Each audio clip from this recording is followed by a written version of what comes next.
Hi guys! Good noon! As in, grabe kainit. Super duper sa labas, ayan. Dito sa mga halaman, ayan, super duper init. Napakainit dito pa na side. Tapos ngayon, maingay, may nagvi-video, okay? Pero, dahil walang klase po yung mga anakens ko, so ngayon, nandito ako sa labas, mag-video ako regarding sa ating mga succulents. Magbibigay lang ako ng update, guys. Anyway, nung tawag doon, nung the other day, yung medyo nabakante ako, meron akong transfer. Ayan, ito, transfer ko dyan. Nilagay ko dyan nakalimutan ko yung name nito. Pero nilagay ko siya dyan. Tapos, yun, pinugutan ko. Tapos, tingnan mo yung crab cactus natin. May video ha, medyo maingay. Hayaan nyo na. Kasi nag-enjoy po sila. Tapos, ito, dinagdagan ko ng soil. Si Burro's Tail. Ayan, dinagdagan ko siya ng soil kasi yung iba, parang ayaw ng soil, yung old soil na nandyan. So, ang nilagay ko dyan, mayroon akong kukupit doon sa maaki na Mama Venus. So, nilagay ko dyan yung may kukupit para mag-moist. Oo, mabilis kasi siyang mag-dry. Tapos, diniligan ko. Yan. Tapos, guys, ito, mayroon ako mga pinugot dyan na mga sa stem. Ayan, para kumapal. Kumapal-kapal naman. So, ito, buhay na buhay naman yung cheesecake natin. Nawala na po yung medyo nag-mash-mash. O, wala na po siya. Ayan. So, natanggal na. Tinanggal ko na din yung iba. Ito din, puro na lang yan green. Kadalasan dyan, green na lang. O, diba? O, gumanda. Nawala na yung mash-mash. Alam nyo, napakainit. Nag-vlog ako ng almost 1 o'clock na super duper init. Pero okay lang.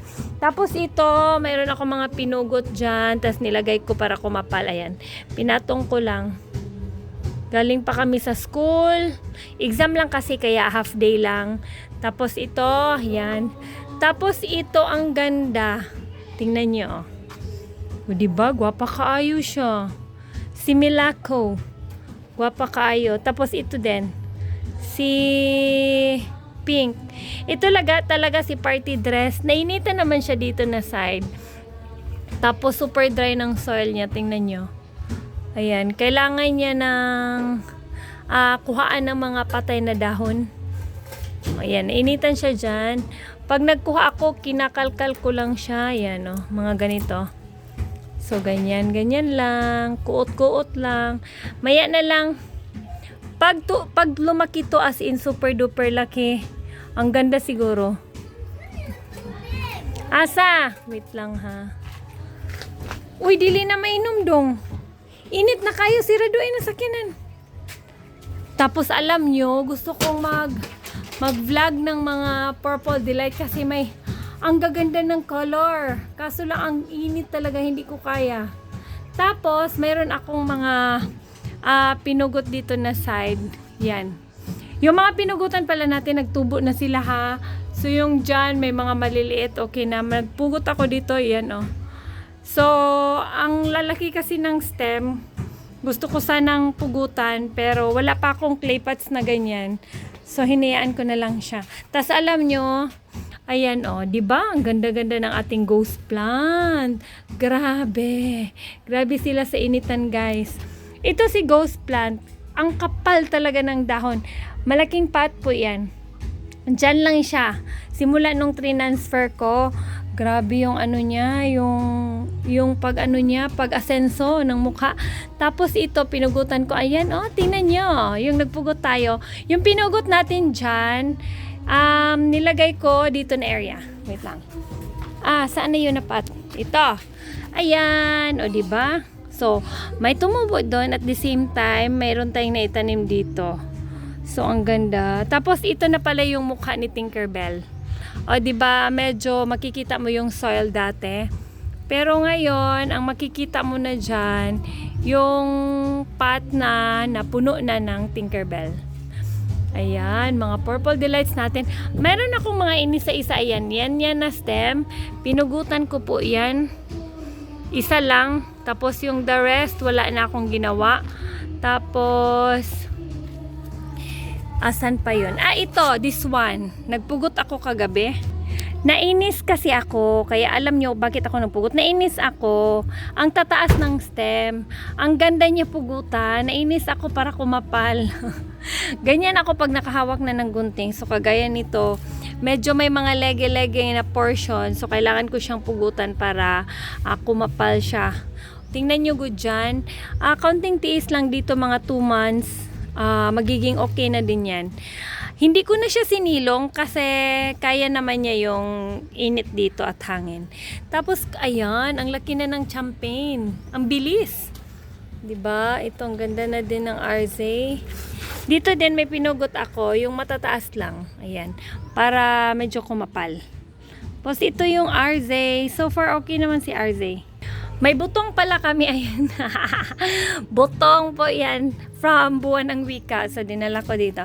Tapos, ito may tinanim ako kasi Sunday pa ako nagpugot. Nasa Tuesday na tayo ngayon. So, since meron akong old na pot, ayan, ngayon lang nagamit. Medyo madumi.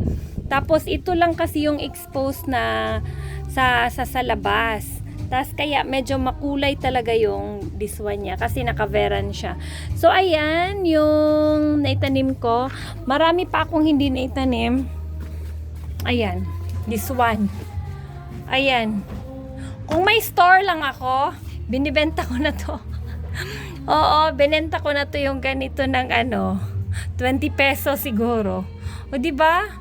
20 pesos. Ayan, 20. Saan ka makakabili ng 20? Ganito na kalaki, di ba?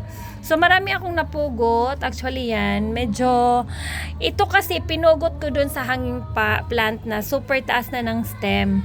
Marami akong napugot. Tapos, ayan. Yung naitanim ko doon, kinunan ko ng mga dahon. Pero this one, sa ilalim, guys, meron pa yung mga mga ganito, ayan. Mga maliliit. Oo, hindi lang kasi Purple Delight yung kinuhaan ko. Pati mga yung ganito, Aron P. Kinuhaan ko din si Aron P. Para kumapal. Hindi ko naman inubos, konti lang. Paisa-isa para hindi masyadong halata. O, di ba? Marami na tayong paisa-isa. Tapos yung dito na side, kumustahin natin kasi nakapag-vlog tayo ngayon. Busy kasi ako nung Sunday kaya hindi ako nakapag-video. So far okay naman yung mga dahon, guys. Mga leaf propa natin, so far okay naman. Tapos ito, mag-separate na lang ako sa leaf propagation ng video. Tapos ito, yung pinakamatanda nating ghost plant. Ay, gumanda talaga siya. Oy, sure ako na maganda siya. Alam nyo, kumapal siya, kaunti. Pero super laki ng pot niya. So, yung iba, medyo lumaki na yung mga baby. Sana lumaki lang para maganda tingnan, nagsiksikan. So, yung pinugutan natin na mga matataas, ayan. Alam nyo, pag sobrang taas na po ng stem, yung ganito, guwang na, adult na masyado, siguro kung sa pa, 60 years old na, nagminupos na, hindi na siya masyado nagbibigay ng baby. So, mas earlier lang, like ganito, pugutan mo kasi magbigay talaga siya ng babies, guys. Hindi kagaya nito pinugutan ko, tingnan nyo, wala pa man siyang ibigay na babies. Uy, yung iba mamatay na lang yung stem, kagaya nito isa lang yung binigay. O di ba ang ganda ng ating ghost plant? Oo, mayroon ditong mga babies. Hello, ayan, babies. So far okay naman. Ito talaga parang nakalbuto nung pinaulanan ko, pero ngayon nakabawi na siya. As in, kumapal, lumaki. Hindi ko na maintindihan. Lumaki na siya ng lumaki. Hindi na nagpapigil yung mga leaf propa ko dito. Hindi na nagpapigil. Medyo maingay doon sa kaya nag-videoke sila. Yan na natin. Sumaya ang buhay nila. Sasaktan ako, baby. Nasaktan daw siya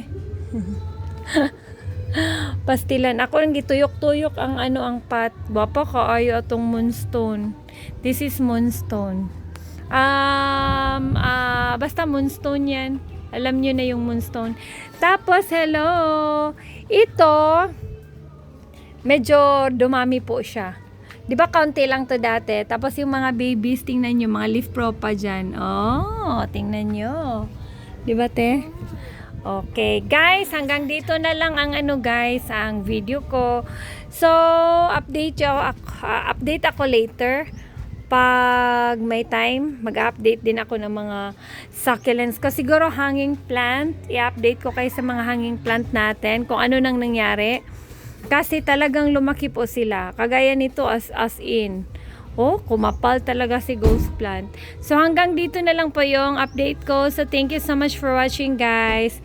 See you in my next vlog. Bye-bye.